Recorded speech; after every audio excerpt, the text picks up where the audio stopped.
আগের দিনে রান্না করা কয়েক টুকরো আলু বেঁচে গেছে, কি ভাবছেন ফেলে দেবেন? একদমই না, বরং একটুখানি বুদ্ধি খাটিয়ে সেই আলু দিয়ে বানিয়ে ফেলুন মুড়ি খাওয়ার জন্য সুন্দর একটি রেসিপি। তো চলুন দেখে নেওয়া যাক সুন্দর এই রেসিপিটি। এই রেসিপিটি বানানোর জন্য কি কি লাগছে তা আমি অবশ্যই তোমাদের প্রথমে জানিয়ে দেব। এটি বানাতে প্রথমেই লাগবে আগের দিনের দেখো বেঁচে যাওয়া কয়েক টুকরো আলু আমার কাছে আছে, সেটা নিয়ে নিয়েছি। আর লাগছে পেঁয়াজের কুচি, আর লাগবে একটা কাঁচা লঙ্কা, আর অল্প একটুখানি পাঁচফোড়ন, আর একটা ডিম। কড়াইটা আমি বসিয়ে দিয়েছি এবং কড়াইয়ে আমি দিয়ে দিলাম প্রায় 2 চামচের মতো তেল। তেলটা গরম হলে আমি এর মধ্যে দিয়ে দিলাম পাঁচফোড়ন এবং কাঁচা লঙ্কা।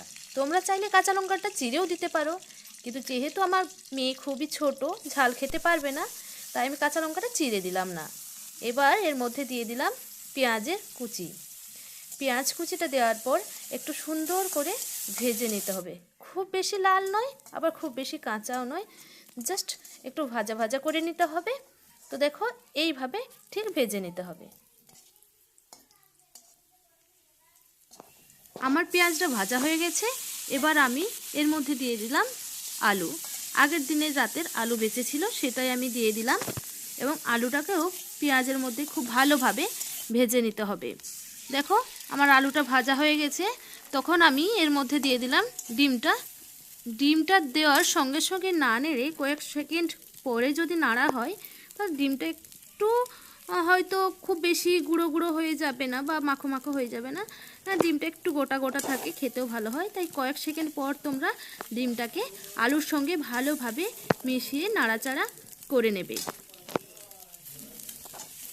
দেখো আমি ডিমটাকে আলুর সাথে খুব ভালোভাবে মাখিয়ে নিয়েছি এবং তৈরিও হয়ে গেছে আমার ডিম দিয়ে আলু ভাজা।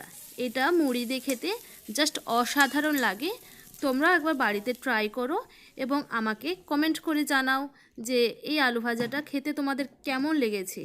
আমি কথা দিচ্ছি তোমাদের অবশ্যই খেতে ভালো লাগবে মুড়ি দিয়ে। তো ভিডিওটি দেখার জন্য তোমাদের সকলকে অসংখ্য অসংখ্য ধন্যবাদ।